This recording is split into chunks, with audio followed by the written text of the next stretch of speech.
Waitress slipped the CEO a note, "Don't drink it, and leave now." He grabbed her hand and said, "Come with me." The ballroom of the Waldorf Astoria shimmered with opulence. Gilded chandeliers hung like crowns from the vaulted ceilings, casting a soft golden hue over the sea of tuxedos and satin gowns. A string quartet played a gentle waltz in the corner, and laughter echoed beneath the crystal lighting as servers glided through the crowd with silver trays of champagne and hors d'oeuvres. Tonight was a celebration. Heliocyte Technologies had just gone public in one of the most successful IPOs of the decade, and the world was watching. Investors, tech giants, and media elites had gathered to raise their glasses in honor of the company's meteoric rise. At the center of it all stood Jonathan Rains, 32, the enigmatic CEO and founder. Clad in a tailored black tuxedo, he looked every bit the part, confident, composed, magnetic. Yet behind the surface, his eyes told a quieter story. There was exhaustion in the lines at the corner of his mouth, tension in his jaw, years of pressure, of expectations, of fighting to prove himself. Raised in a New Jersey orphanage, Jonathan had fought his way out with nothing but a scholarship, a brilliant mind, and the kind of relentless will that left no room for failure. Now he stood atop the tech world, but even at the pinnacle, he felt something deeper, a disquiet he could not ignore. At the edge of the ballroom, Aurora Lane, 24, moved quietly among the guests, a tray balanced effortlessly on one hand. Her blonde ponytail bounced with every step, neat and professional. But her eyes, green and sharp, held something else beneath the surface. Worry, urgency, fear. She was not just a waitress. She worked nights at the Waldorf to support her 6-year-old sister, Maya, who waited in the staff room just down the hallway, swinging her feet from a bench, dressed in her usual pink dress. Aurora had promised she would be back in time to walk her home after the event. But something had changed tonight. Moments earlier, she had overheard a conversation in the staff corridor, something not meant to be heard. Men talking in hushed, urgent tones about a plan, a name, Jonathan Rains, and a drink. Aurora's hands trembled slightly, but she controlled it. There was no time to hesitate. She moved through the crowd, weaving past guests, her heart pounding in her chest. Jonathan had just stepped toward the podium. His champagne flute was in hand. A toast was coming. Aurora moved faster. Just as he raised the glass, she approached, letting herself stumble slightly. "Oh, I'm so sorry," she gasped, tilting her tray just enough to bump into his arm. The champagne sloshed from his glass, splashing onto the floor and speckling the sleeve of his tuxedo. Jonathan flinched, startled but composed. "I'm terribly sorry, sir," she said quickly, lowering her tray and pulling a cloth from her pocket. She dabbed at his sleeve with one hand, awkward, apologetic. With the other, unseen by all around them, she slipped a small, folded note into his hand. She didn't wait for acknowledgement.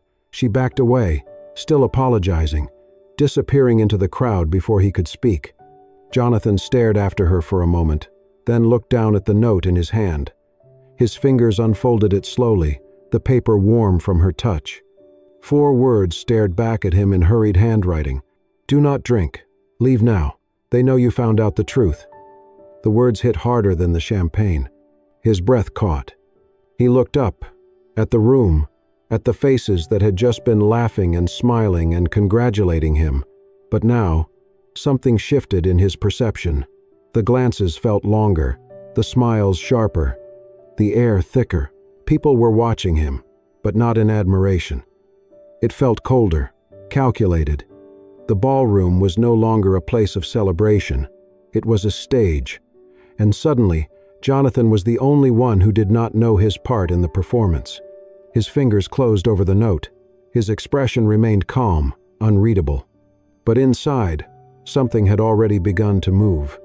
Jonathan's expression did not change. He folded the note slowly, slipped it into his inner jacket pocket, and looked up, scanning the crowd. Then he saw her, the waitress with the blonde ponytail, slipping into the far corner of the ballroom. Without drawing attention, he placed the untouched champagne flute back on the table. Then, Calm and precise, he stepped down from the podium, weaving through clusters of guests. Every move was deliberate, unhurried, as if he were just mingling before his speech. Aurora reached the edge of the room, near the staff corridor, when she felt someone behind her. "Don't turn around," Jonathan said quietly, his voice low and close. "I read your note." Aurora stiffened. Her fingers gripped the tray in her hands. "I need you to come with me," he continued. "We'll talk, but not here." He gently reached for her hand. She looked down, startled, then up at him. His expression gave nothing away, just a small, steady nod. Without speaking, they walked together toward the back of the ballroom. Jonathan wore a faint smile, like a host showing a guest around. Aurora followed, heart pounding.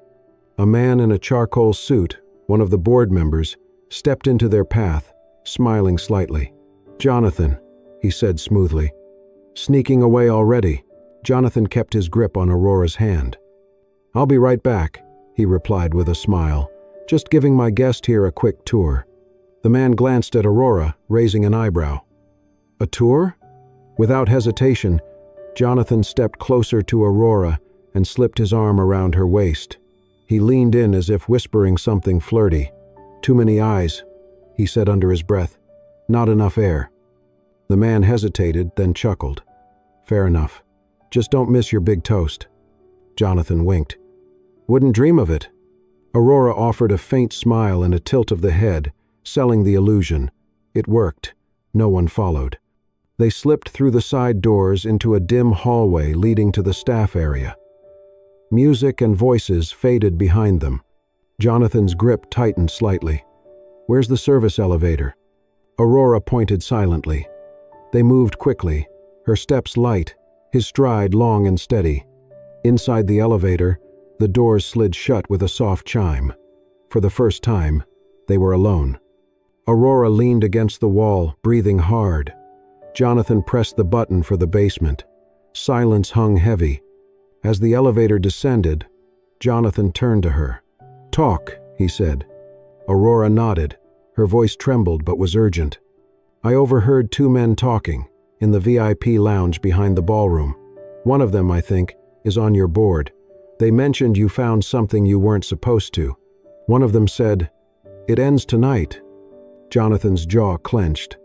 "I wasn't supposed to be near there," she said, "but I took a shortcut through the service hallway. The door was open just enough. I didn't hear it all, but one of them said, 'Once he drinks, we move forward.'" Jonathan said nothing, staring at the elevator doors as his mind raced. "I couldn't ignore it," she added quickly. "I didn't know who to trust. I didn't even know if you'd believe me." He turned to her, and for the first time, she saw something unexpected in his eyes. Not suspicion, not authority. Gratitude. "You did the right thing," he said quietly. The elevator dinged. The doors opened into the shadowy service corridor below. Jonathan stepped out first, scanned the empty hallway, then looked back at her. "Come on," he said. "We don't have long." The storage room in the basement was dimly lit, its concrete walls lined with folded banquet chairs, unused linens, and crates of bottled water. The low hum of the building's boiler echoed faintly through the space, but all Aurora could hear was her own heartbeat pounding in her ears. Jonathan closed the door behind them, locking it quietly. He scanned the room once, then turned to face her. "Tell me everything," he said, his voice low and calm. Aurora nodded, still catching her breath. Her hands twisted nervously in front of her, fingers wringing the edge of her apron. "It happened maybe 20 minutes before the toast," she began. "I was cutting through the back hallway, just trying to save time. There's a shortcut near the kitchen that leads past the VIP lounge. The door to the lounge was open just a crack." Jonathan listened intently, his expression unreadable. "I wasn't trying to eavesdrop," she continued quickly, "but I heard voices, angry, low, so I stopped." She swallowed hard, reliving the moment. There were 3 men inside. 2 I didn't recognize, but the third, I realized it was Mr. Colburn. "I've seen him at the hotel before. He's on your company's board, isn't he?" Jonathan gave a slow nod. Vice Chairman. Been with Heliosite since the beginning." Aurora's voice dropped to a whisper. "They were talking about you." His jaw tightened. One of the men said. She paused, trying to recall the exact words. He said, "He thinks he can hide the internal report at home? It all ends tonight. That champagne will be his last." Jonathan didn't react, but his gaze sharpened. Then the other one said something like, "We'll sign the new contracts the moment he's gone. If we don't move now, everything he uncovered will destroy us." Aurora shook her head. I didn't understand what they meant at first, but it was clear they were planning to get rid of you. Tonight. A heavy silence settled over the room. Jonathan turned away, bracing his hands on the edge of a storage shelf. He exhaled, slow and long. "I knew something was wrong," he said quietly. "I just didn't realize how far they'd go." He straightened and looked at her, his voice steady. "About a week ago, I was reviewing a quarterly audit when I noticed some inconsistencies in one of our subsidiary accounts, specifically a charity branch we set up 3 years ago." He paced slowly, as if organizing his thoughts aloud. "On the surface, everything checked out, but the deeper I looked, the worse it got. Fake vendors, inflated expenses, money meant for outreach and medical grants, siphoned off into private accounts." Aurora's eyes widened. "By Mr. Colburn?" "I do not have definitive proof, yet," Jonathan replied. "But I traced enough of the paper trail to know this wasn't just negligence. It was deliberate." He paused, then added, "I was planning to take it to the board next week. I thought I had time to build the case." Aurora stepped closer, her voice shaking slightly. "But someone found out." Jonathan gave a slow, grim nod. 3 days ago, I got an anonymous message. Just one sentence. "Drop it, or you'll regret it." I thought it was just a threat. Empty words. I've had worse thrown at me over the years. He looked down at the floor, his voice softening. I underestimated how much was at stake, and how far they'd go to protect it.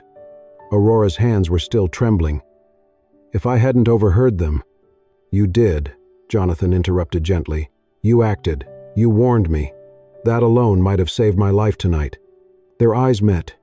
For a moment, they stood in silence, the weight of what had almost happened pressing in from all sides. Somewhere above them, the sound of music still echoed faintly from the ballroom. But down here, in this hidden corner of the hotel, the air was colder, the stakes infinitely higher. "We cannot go back up there," Aurora whispered. "No," Jonathan agreed, "but we are not going to run either." He reached into his jacket and pulled out the folded note she had given him. "This changes everything," he said. "Now we move carefully, and we move together." Jonathan stood still for a long moment, processing everything Aurora had just told him. The room around them felt tighter now, as if the walls themselves understood the weight of the truth. "We cannot stay here," he finally said. "We need to get you out of this building." Quietly, Aurora looked down, nervously twisting her fingers. I can't leave yet," she said. "My sister, Maya, she's waiting for me at the back entrance. I told her I'd be done by 10. Jonathan's expression softened. "She's here? In the hotel?" Aurora nodded. "She always comes with me when I work night shifts. I don't have anyone else to watch her." He looked toward the door, his voice now calm but decisive. "Then we go get her. Now." He led Aurora through a series of narrow service corridors, bypassing the main elevator shafts and security stations. Every corner they turned felt like a new risk, every echo behind them a possible danger. But Jonathan remained composed, his presence grounding Aurora even as her heart raced. At the end of one hallway, they reached the emergency stairwell. Jonathan pushed open the heavy steel door and motioned for her to go first. The stairwell was dim and industrial, smelling faintly of dust and old concrete. They descended in silence, footsteps soft and urgent. At the bottom, he led her through the employee-only exit that opened into the narrow alley behind the hotel. The air outside was sharp and cold, and Aurora's breath rose in small clouds. "There," she whispered, pointing to the far end of the alley. A small figure sat on a bench tucked into the shadows, legs swinging, wearing a pink dress that stood out like a petal in the dark. "Maya," Aurora called gently, breaking into a light jog. The little girl looked up, beamed, and ran toward her sister, arms outstretched. "I was starting to get cold," she said, her voice light and innocent. Jonathan followed behind, silent, watching them. Aurora bent down and hugged her sister tightly. When she looked up, Jonathan was already removing his tuxedo jacket. Without a word, he knelt in front of Maya, draped the jacket around her small shoulders, and gently pulled it snug. "Sorry we're late," he said, his voice soft and warm, "but your sister just did something very brave." Maya looked up at him with wide eyes. "Is she in trouble?" "No," he smiled. "She helped someone. She helped me." Maya blinked, then nodded solemnly, as if she somehow understood more than her years allowed. She reached out and took Jonathan's hand, small fingers wrapping around his. Aurora stood motionless for a moment, overwhelmed. The cold night, the fear, the uncertainty, all of it had crushed down on her shoulders for so long. And yet here was this man, powerful, composed, and now crouched beside her sister, treating them like they mattered. No one had ever done that before. Jonathan stood, gently lifting Maya into his arms. "We're not going home just yet," he said, looking at Aurora, "but you're both safe now." She nodded, unable to speak, her throat thick with emotion. Jonathan reached into his pocket and pulled out his phone. He stepped a few feet away, dialing quickly. "Mark, it's me," he said, his tone quiet but firm. "I need you, right now, no questions. Back alley entrance of the Waldorf." He paused, listening. "Yes, and bring your bag. We may not have long." He hung up and turned back to them. "A friend of mine is on his way, someone I trust. He used to be NYPD, left the force a few years ago, got tired of the red tape. He's a private investigator now, smart, careful. Name's Mark Dalton." Aurora nodded slowly. "And you trust him?" "With my life," Jonathan said. She looked at him, really looked. For the first time, her eyes met his without fear, without distance. Something unspoken passed between them, something simple and human. Trust. And maybe the beginning of something even more. The black SUV rolled quietly through the Manhattan streets, away from the glittering lights of the Waldorf Astoria and into quieter neighborhoods. Aurora sat in the back seat with Maya curled against her, already dozing off beneath Jonathan's jacket. Jonathan sat beside them, silent, his thoughts clearly elsewhere. They arrived 20 minutes later at a modest brownstone nestled between two towering glass buildings. It was the kind of place that went unnoticed, a structure with charm but no extravagance. Jonathan led them up a narrow staircase and unlocked the door to a second-floor apartment. "Here," he said softly. "You'll be safe." Aurora stepped inside and paused. She had imagined glass walls, high-tech panels, maybe even a private elevator. But instead, the space was surprisingly simple. Warm wood floors, shelves filled with books and framed photographs, a worn leather couch, and soft lighting. It felt lived in, not staged. She looked at him with new eyes. "This doesn't look like a billionaire's place," she murmured. Jonathan gave a faint smile. "That's because it isn't. It's mine." He gestured toward the hallway. "The guest room is down there. You can put Maya to bed if you'd like." Aurora nodded and carried her sleeping sister down the hall. Jonathan waited until the door closed before moving to a cabinet near his desk. He reached behind a row of books and pressed a small latch. A panel slid open, revealing a small wall safe. He dialed in the code, paused for a second, then opened it. Inside was a stack of folders, neatly labeled, along with a flash drive and a leather-bound notebook. He pulled out the top folder and placed it on the desk. Aurora returned a few minutes later, looking quieter, more composed. She watched as Jonathan sat and opened the folder, spreading out several pages. "These," he said, tapping the papers, "are copies of internal audits from our subsidiary offices. One in particular, a charitable foundation we launched 3 years ago, raised too many red flags. He slid one sheet toward her. Aurora leaned over, scanning the page. "There's a pattern," he continued. "Payments to shell companies, vendors who don't exist, funds earmarked for cancer research being redirected to operating expenses that can't be accounted for. Over $5 million. Gone." Aurora's brows furrowed. "Who signed off on these?" Jonathan hesitated. Colburn and two others who likely never questioned the numbers. The reports were doctored. Subtle, but the discrepancies are there, if you know where to look. He pulled out the flash drive next. "I was going to present all this next week during the board's private review. I wanted to have everything airtight. The legal team was preparing documents. I even hired an external firm to confirm my findings." Aurora sat across from him, her voice quiet. "But someone found out." Jonathan nodded slowly. "And decided it would be easier if I disappeared before I could speak." He sat back, exhaling through his nose. "You showing up tonight, it changed everything. If you hadn't warned me, I would have taken that drink. And this," he motioned to the papers, "would have died with me." Aurora looked at the documents, then back at him. "So, what now?" He met her eyes. "Now we finish what I started." She nodded. Outside, the city carried on, horns blaring, lights flickering, lives rushing past each other in anonymous streams. But in that quiet apartment, under the soft light of a single desk lamp, something important was happening.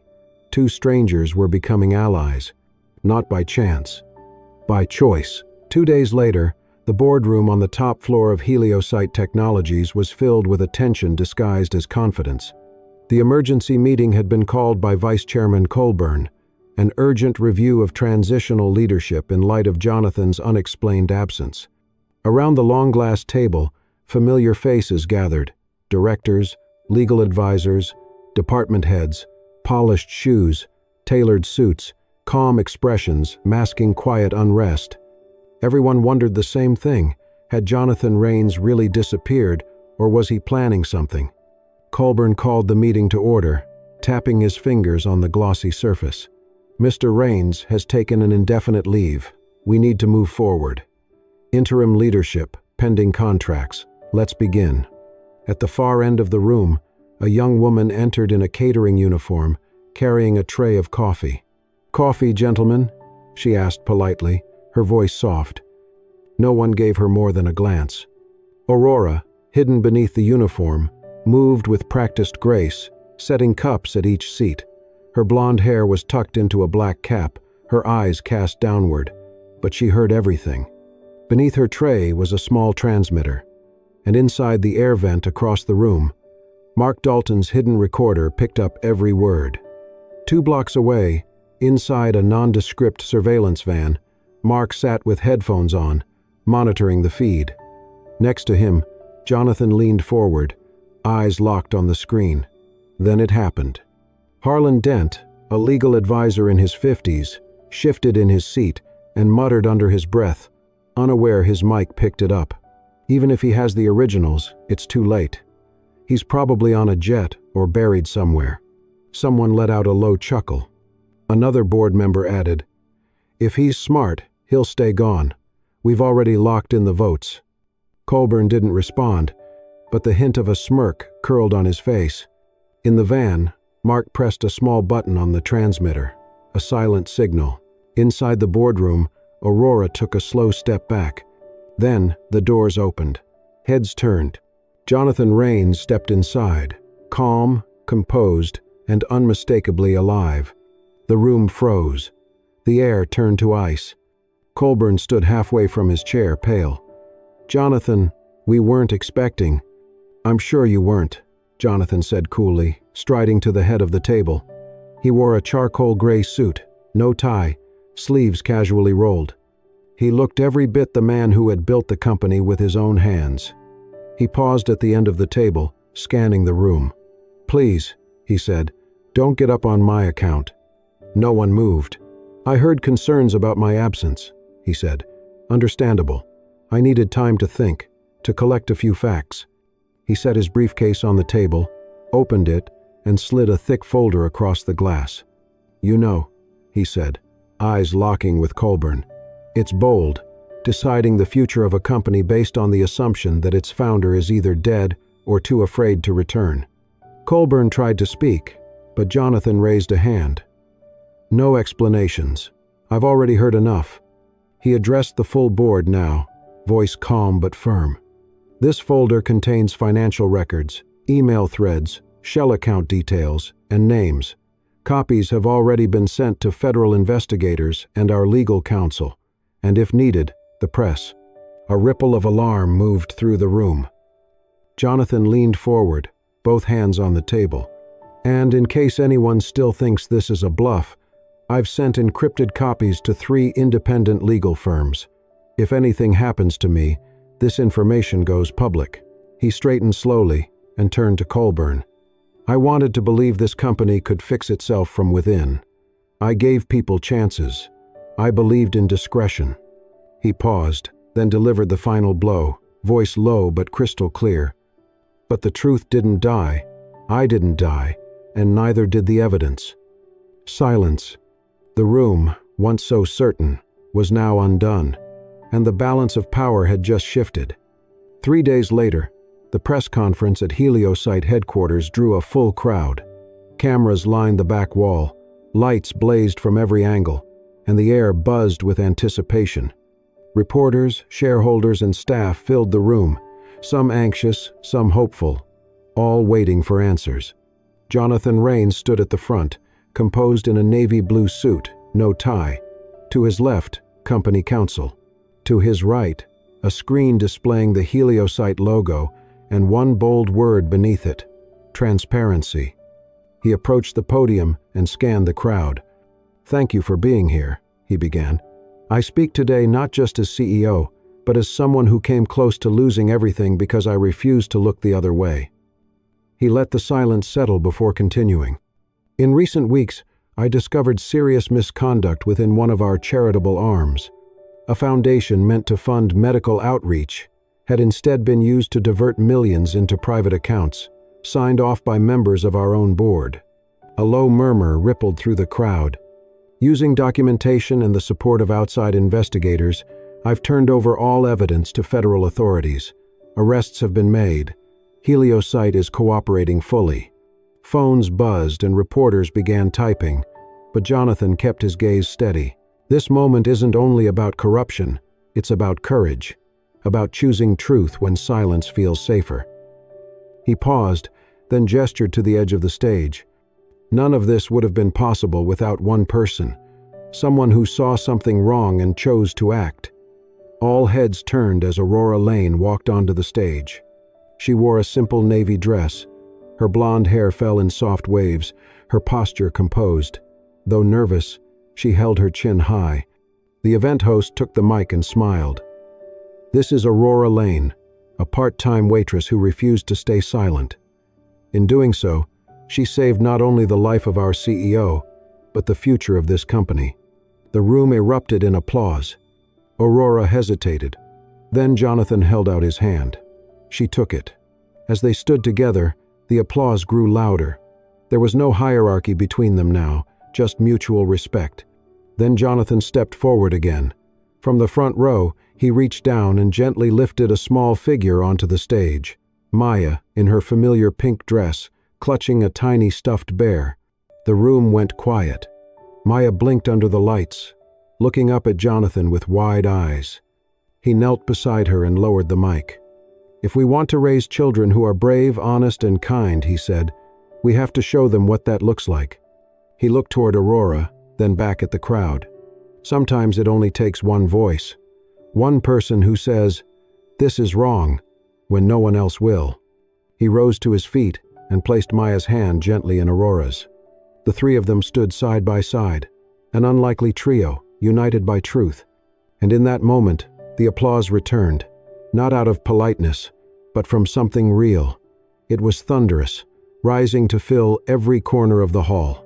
It was applause for truth, for courage, for light, and for the people who choose to see and say what others are afraid to. Spring returned to New York with soft winds and blooming cherry blossoms, brushing color back into the city after a long winter. Life at Heliosite had changed, radically, but for the better. In the weeks following the public revelation, the company launched sweeping reforms.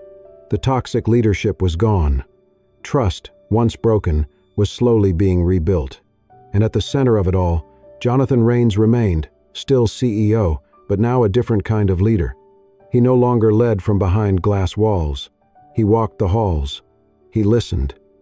He shook hands with interns and janitors the same way he did with board members. And when he needed reminding of why he stayed, he often visited the Employee Relations Office, where Aurora Lane now worked, full-time.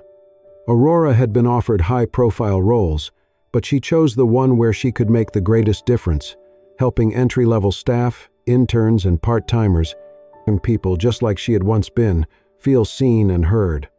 She wasn't just good at it. She was extraordinary. Her ability to connect, to sense when someone was struggling or afraid to speak up, made her indispensable. Jonathan once told a colleague, "She has an empathy radar, something you can't teach or program." Meanwhile, Maya thrived. With a full scholarship through Heliosite's new outreach fund, she was attending a prestigious prep school uptown. Still, in her favorite pink dress, she carried a sticker-covered backpack and filled her notebooks with stories, tales of quiet heroes who used their voices, not swords. Inspired by all that had happened, Jonathan took another bold step. He launched a non-profit dedicated to protecting and empowering whistleblowers, people who risk everything to speak the truth. He called it the Echo Project, and he asked Aurora to be his co-founder. At first, she hesitated. "I'm not a leader," she said, but Jonathan smiled. "You already are."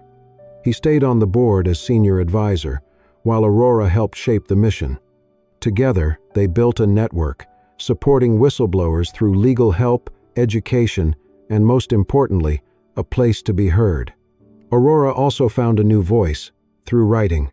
One quiet night, with Maya asleep beside her, she sat down at her laptop and began typing their story.